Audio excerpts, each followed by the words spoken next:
think we're living in an uncertain world, and we are every day seeing new kind of information and some change that sort of influences the way that we're thinking about our short-term view.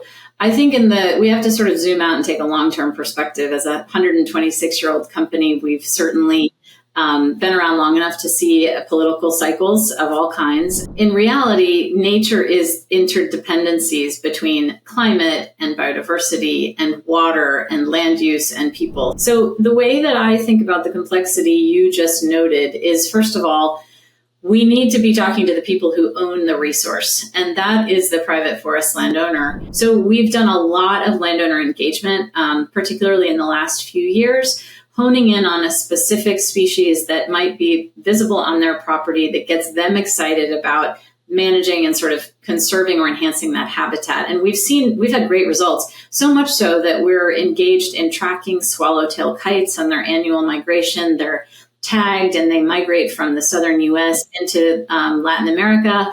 And so we've involved landowners in these conversations, and nobody gets more excited than when they see one of these beautiful, huge swallowtail kites on their property. So I would say it's a process of education and engagement and trust building. I really, really enjoy talking to early career or even folks who are still in school, kind of coming into this world. And one of the things I always say to them is, as you're thinking about sustainability, and we all talk a lot about being purpose-driven and mission-driven, consider that there are a lot of organizations and companies and institutions out there that have not arrived on their sustainability journey.